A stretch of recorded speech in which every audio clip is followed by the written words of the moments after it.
Okay. We went ahead and are recording. This is our Zoom conference for task 3 of the OMA. Mm-hmm. Is there anybody that wants to start first? I can start. So from looking at, I took a look, hold on a second, I'm sorry. I took a look at both of yours, task 3, and they looked really good.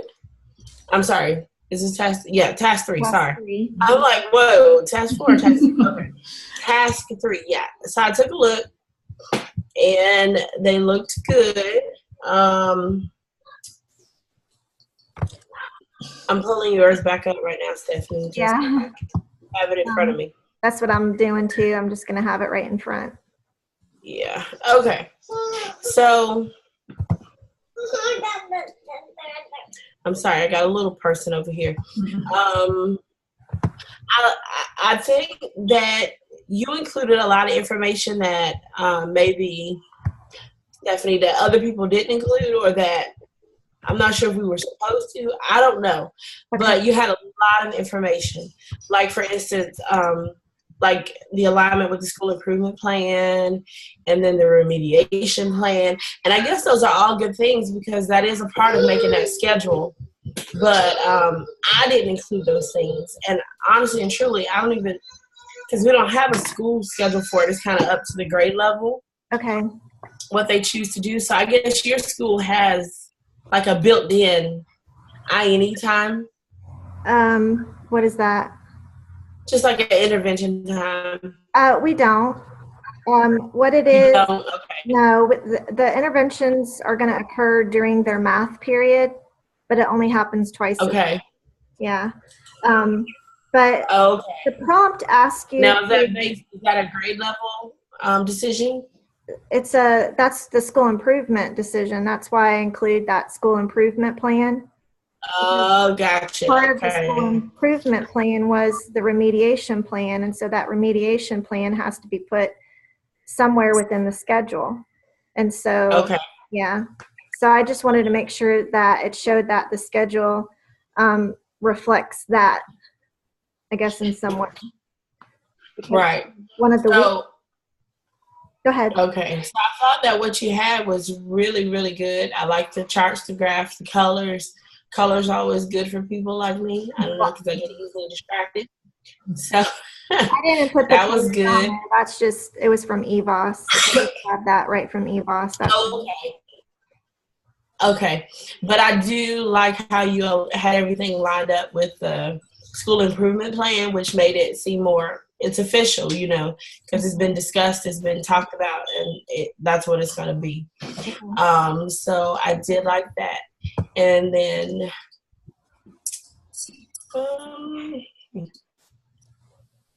I'm just pulling up the other one here, sorry.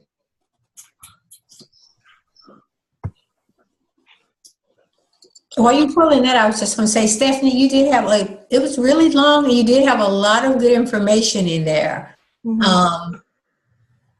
Kind of made me a little intimidated. It's not quite that long, but you did have a lot of good information, and I agree with Paula as far as the graphs and charts, charts you can say. Yeah. So it was good information, a lot of good information. It was. I think what you'll notice, though, what I did not do, I didn't even think about, is I didn't include a revised schedule. I don't think anybody did that, because I went and looked at other papers, and they didn't have that piece either. It's just, that to me that's a task in itself. I mean, I helped create this schedule, and that took all summer. I've been working on this OMA since the summertime. Wow.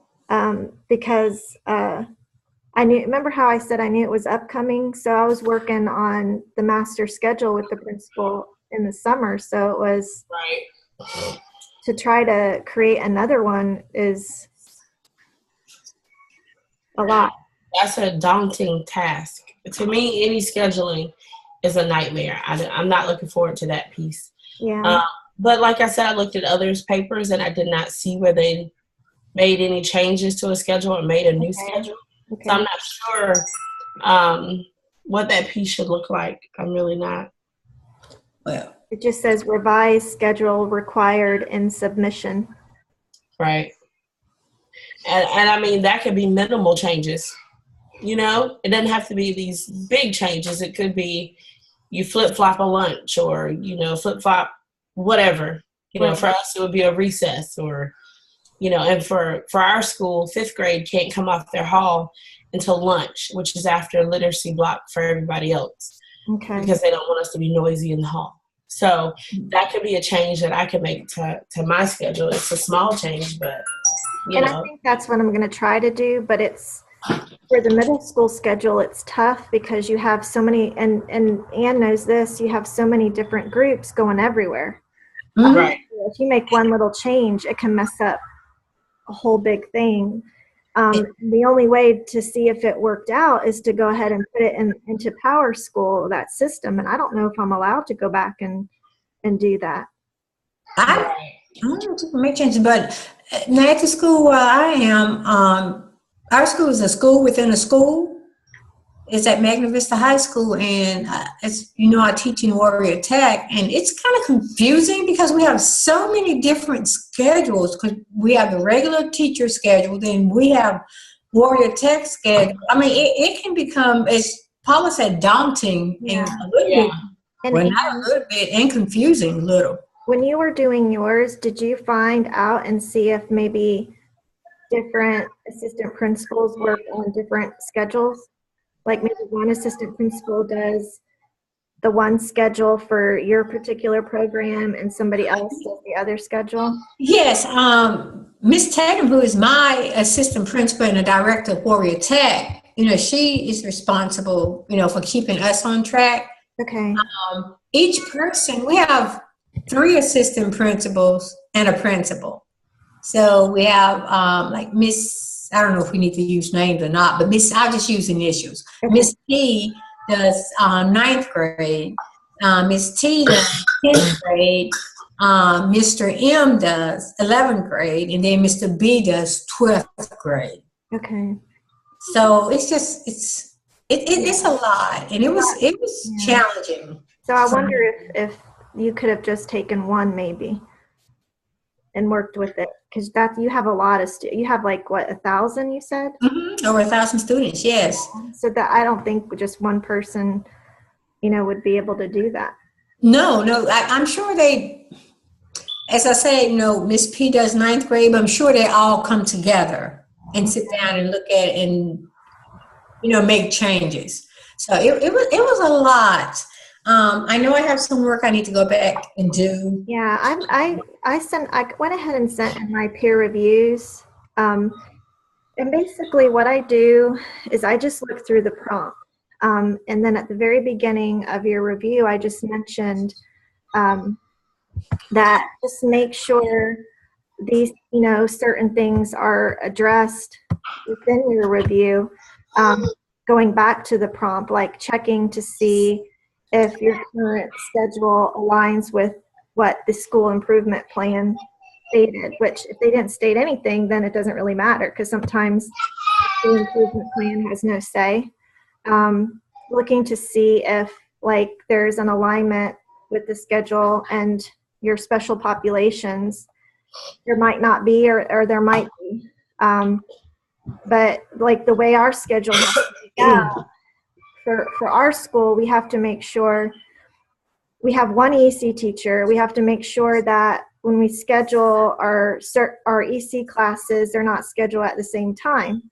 So she can go to one EC class, and then when that is over, go to another one. Yeah. Gee, I think the special populations is what makes it so hard. For elementary, yeah. Yeah, for our school, K-5, we have EC, we have speech, we have AIG, we have ESL, and we have some kids that get pulled out 4 or 5 times a day. And then we have some that the teachers push in, but they're only in certain classes. And then AIG rotates only every 3 weeks. So We have crazy schedules. So I'm not sure how me messing around with a master schedule is going to affect And see, whole and that's what I'm, things. and that's what I'm saying. Like with, as again, I teach in Warrior Tech, but we don't have any students that, how can we don't have any students that are pulled out. Yeah, we don't either. We don't have like advanced placement students or AIG students. It's kind of like they're on the same level across the board. But you have to, like, Anne, you have to remember in elementary school, they pull out. But when they get to high school, they don't, because like when we get our influx of sixth graders, we actually have to go in and revise their IEP because we just don't do pull out. We don't have the capacity to do that at our school. But I don't know if that's legal. but in the regular part of the school, they can pull out. It's just that, and when I say it took me a while to get at Magna Vista when they said a school within a school. It's a school, but then you have another school, the Warrior Tech, inside of that school, which is where I teach. But in the regular school setting, they have pull out. They have, AP, advanced placement, or the IEP students. And I think you should just stick with one school. Just stick with my area. Yeah. Okay. That's what I would do, because I think that task that you're trying to take on would be too overwhelming for. Oh yeah. I wouldn't be able to do it. I would just say, I'm going to this is one school. I can only, that's too much. So I would just stick with your one school.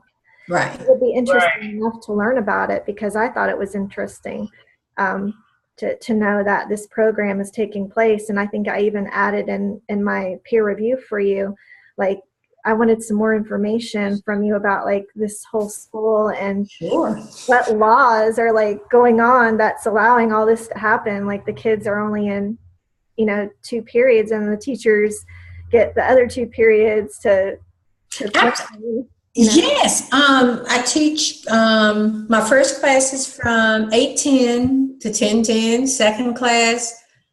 from 8:10 to 10:05, the second class, 10:05 to 11:40, and that's it. And then I take some time to lesson plan on my own, and then I get with my co-teacher around 2 o'clock, and we plan until 3:30 until the end of the day. So I'm still trying to get used to it. Yeah. It's something new for me. And even almost the reason behind this program, like what are they trying to get the kids to do? Are these students going like to college? Is that what the program's about? Or it's project-based learning, trying to take what they learn now and put it into the real world. I'm going to tell you, it is, as still in Paula's word again, it is daunting. You have to make these huge projects. And my first year, this is my first year at Magna Vista and my first year being in Warrior Tech. And it has been a challenge. It has been a challenge. So, and is it like a different curriculum in itself? Like you don't. Well, actually, we teach the same thing that the regular classes teach, but except that we keep our students the entire school year, where other students would change classes doing like at the end of this semester coming up. We keep our same students for the entire school year. So we teach slower, but we do larger projects. We go on a lot of field trips. Yeah. What's the population like? I know you talked about this in task 1, but do they apply to this program, and are you getting kind of like the better, like the more academic student? Anybody can apply. Anyone can be a part of it. No, I don't think. From my experience, I see students who may struggle some. I see students who seem advanced, but we just don't break them down. Okay. Saying, well, this is the AIG or the AP or this is the lower. We keep them in the same bracket. There's no label. And we have like 50 students well, we're supposed to have 50 students per class, but it's down this year from what I'm told. So in one class I have 37, in the other class I have 34. At the same time? Yes, ma'am. Oh, wow. That's something you need to talk about in your paper, because according to NC law, you probably already know this from teaching here for so long, there are certain requirements for the maximum allowed in each school. But there are two of us at one time. I'm the world history teacher, and then Miss G is the English teacher, and we teach at the same time. Mm-hmm. Share a same. It's interesting, and I'm still trying to get a grasp on it. I might teach half of the class period, and she may teach, and we'll break the class up. It is a lot of work. Mm-hmm. Take some of the students in the breakout class. So there are two of us at all times in the classroom, but it's noisy a lot of the time because you have project based. They're all working on something. Yeah. Huh? They're all working on something different. Well, no, sometimes they're working on the same thing. We break them into groups. Mm-hmm. In a group of 5. We have to use about 4 or 5 in a group, and we might have 9 groups. And we'll give them the same project, but then they have to put their own twist on it. Mm-hmm. So that kind of explains why in your task 3, you don't really have diverse populations, because in your school, within a school, they're all pretty much on the same playing field. But we do have diverse population, because when I think about diverse population, to me, I'm thinking about students don't learn at the same rate. They're not from the same background. You know what I'm saying? Right. Now, just because they're on all the same playing field really actually doesn't mean that they're all playing on the same. Right. Am I making sense? Because I might look over here and notice that Stephanie might be struggling a little bit with a test, and you might just be flying with the test. Or I might look over here and say, Paula is really struggling, but Stephanie is taking off. So you see this, but they work in a group and they collaborate. So let's just say if the 3 of us are in a group together and Ann is struggling, then Paula and Stephanie is going to step up and help me. So it's a group thing. You have to collaborate within your group. And if I'm not doing my part, you can actually fire me from the group. Okay. Oh, wow. See, that's interesting. Yes. Going back, though, to task 3, I noticed for Anne, there's a couple of sections in your paper that probably can be eliminated. And what you should do is when you look at the rubric, and I'm just going to hold it up, that one that looks like this. Yes. Every star could be a section. Okay. And that's how I come up with it. Like one section, you're assessing your current schedule for its if it has any. I mean, I know it's kind of tough, but once you start analyzing it, you're like, oh, I noticed this. And it's not just what you are doing. You have to look at overall, like, is the way the lunch is, scheduled, is that working out for everybody? Are they getting enough lunch? Are they getting there on time? Yes, because we have 4 lunch periods. Yeah. Yeah. So that's how I broke everything up. And that could be something that, when you go back and do your revisions, you can look at and see if you're like hitting all of those different things. And I was even thinking like with Paula, with the elementary school, that's it, Anne. How like Dr. Lamb had mentioned, and I even looked at your schedule because you're elementary, how all your literature block is all at the beginning of the day. And then I remembered how you were mentioning, like back when we did either the APSL or the APTIL, probably the APSL, that your math was low, but it may be due to having math at the end of the day. And that might be one of your school's weaknesses that you bring up.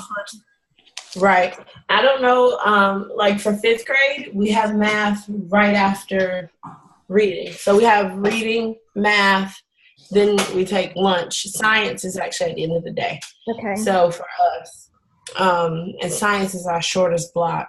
We try to get those core things done before lunch. I'm not sure with the other grade levels, but they really only care about fourth and fifth when it comes, you know what I mean, to certain things. You know, does your school, do they rotate their specials? Like 1 year, second grade has specials right in the morning. I know teachers hate that.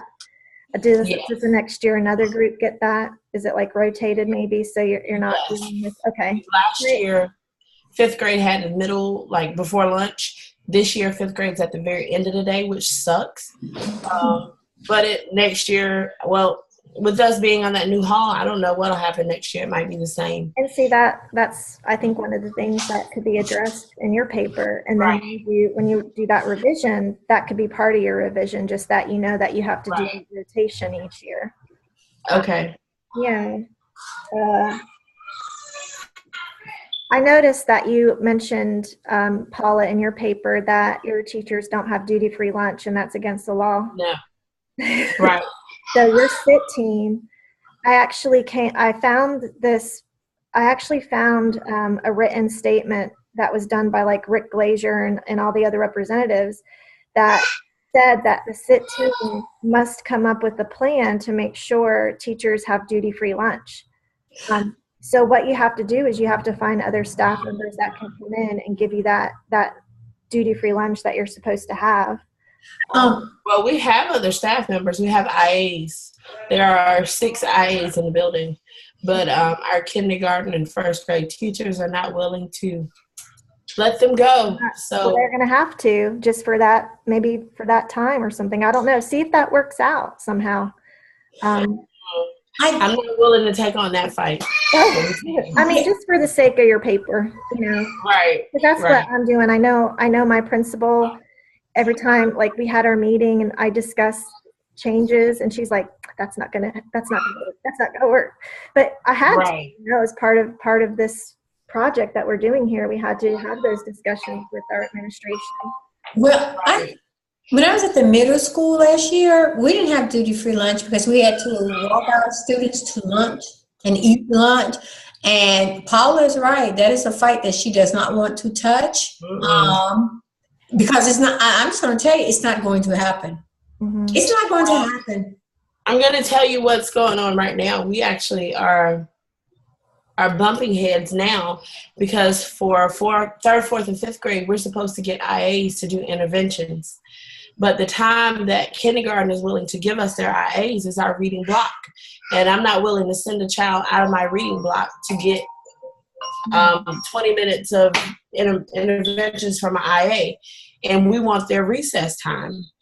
But because IAs are covering the kindergarten teachers' recess time, which they should be, they won't give them up.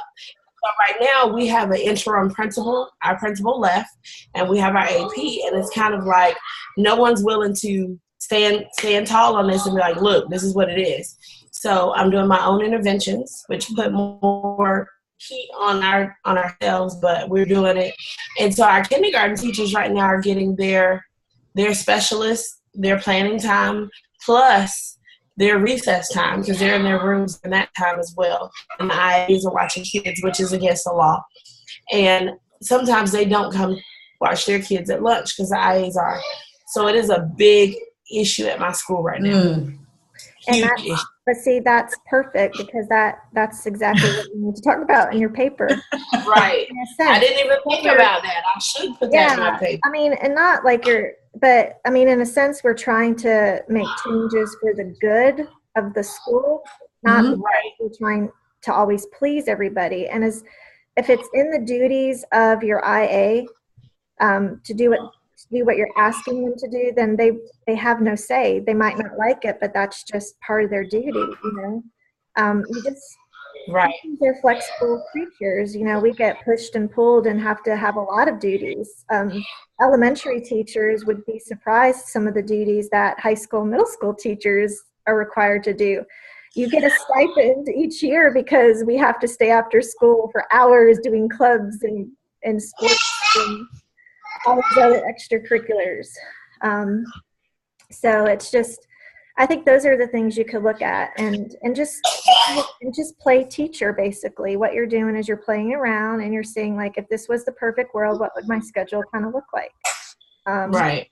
You know, and I always get teased a lot by some of the teachers about my schedule. Mm-hmm. It's like, you got it made.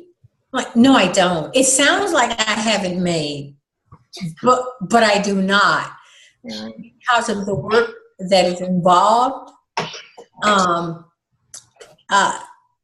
they just don't realize how much. And our elective teachers get angry with the core subject teachers because core subject teachers at our school have 2 planning periods, but elective teachers only have 1.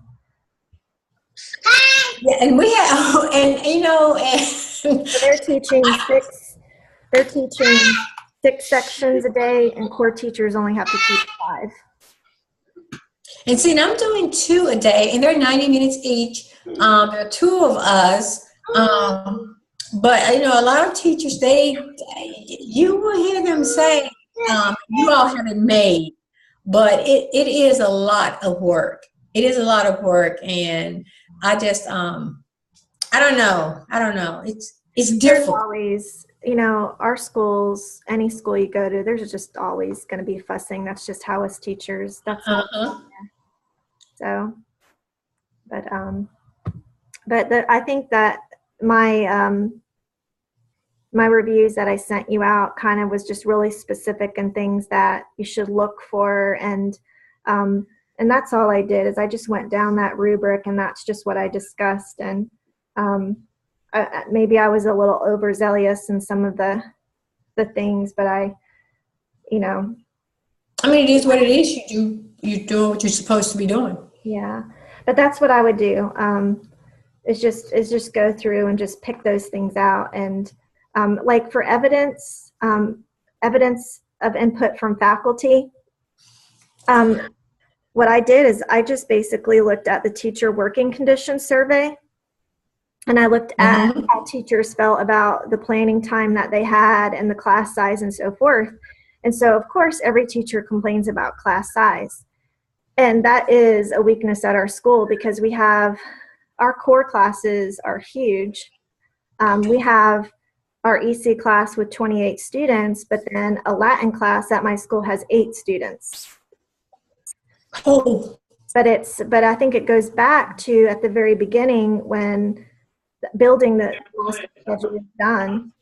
And I think that instead of giving these kids so many options, don't allow those options. You just say, no, if we can't have 30 kids in chorus if they want to be, and only 8 kids sign up for Latin, so we're just going to leave it like that. It's just, that just can't happen, because then it makes the other classes either high or low when those kids go through the day. So I think that's one of my mean things that I did is I said, eliminate choices. These students in middle school cannot have that many choices. Our school is too small, and we don't need that, because you end up with these classes that are just so, I mean, you can look at my schedule and see it. It's ridiculous that one class has 29 students, and then in that same section, another class has 8 or 10. So, wow, we're getting ready to get cut off here in about 10 minutes. So, I don't know if you guys want to, do you want to jump to stop Zoom for right now? And then, yeah, we're gonna stop right now. Let me do what? We're gonna go ahead and take a look at. We're going to stop OMA Task 3, and then I'm going to give you guys another code, and we can go ahead and do a review of Task 4. I just need about 10 minutes to bring all that up, if that's okay, 5 or 10 minutes. Yeah, okay.